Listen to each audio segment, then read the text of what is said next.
नमस्कार, आप देख रहे हैं नेशन वन और मैं हूं आपके साथ ऋषभा।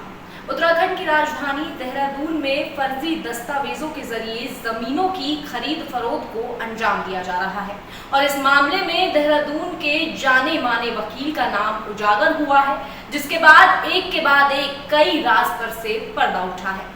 आपको बता दें, इस पूरी घटना को अंजाम देने के लिए सहारनपुर से लेकर देहरादून तक एक संगठित गिरोह तैयार किया गया और करोड़ों की जमीनों को इन्हीं फर्जीवाड़े से बेचा गया। कैसे इस पूरी घटना को अंजाम दिया है, जानने के लिए ये रिपोर्ट देखिए। उत्तराखंड की राजधानी देहरादून में भू माफियाओं की तादाद बढ़ती जा रही है। सरकारी हो या आम नागरिकों की जमीन, इस पर भू माफिया बाज की नजर टिकाए बैठे रहते हैं और मौका लगते ही झपट लेते हैं।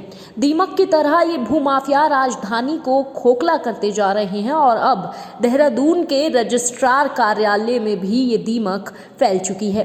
फर्जी दस्तावेजों के जरिए जमीनों को हथियाने और उसे बेचने के मामले में देहरादून के एक नामी वकील कमल विरमानी को गिरफ्तार किया गया है। इसकी जानकारी जब लोगों को लगी तो लोग सन रह गए।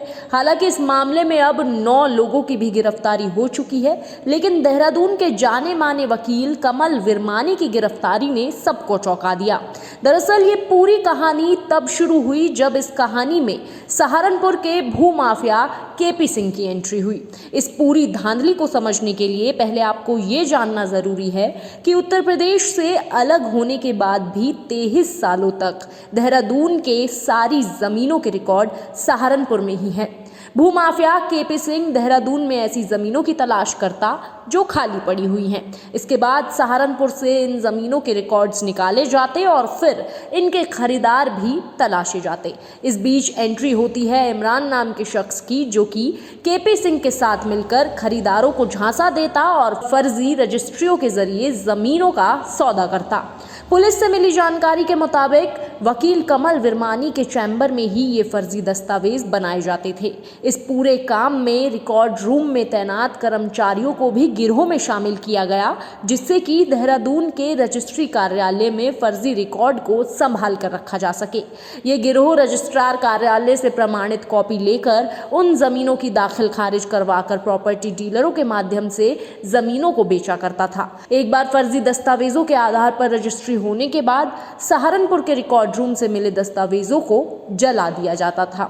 इस पूरे काम के करोड़ों के वारे न्यारे होते और आपस में बांट लिए जाते। अगर कोई कानूनी अड़चन आए तो कमल विरमानी खुद उसकी पैरवी करता था। इन फर्जी दस्तावेजों के जरिए 15 करोड़ रुपए तक की कमाई की गई और आपस में बांट लिए गए और किसी को कानो कान खबर तक नहीं हुई। हालांकि अब जब ये मामला सामने निकल कर आया है तो इस पूरे मामले में रजिस्ट्री प्रक्रिया और प्रशासनिक अधिकारी सवालों के घेरे में है। वहीं रजिस्ट्री कार्यालय में इतना बड़ा खेल चलता रहा और ऐसे में किसी को इसकी कानो कान भनक नहीं हुई, ये भी एक बड़ा सवाल बना हुआ है। Bureau report, nation one.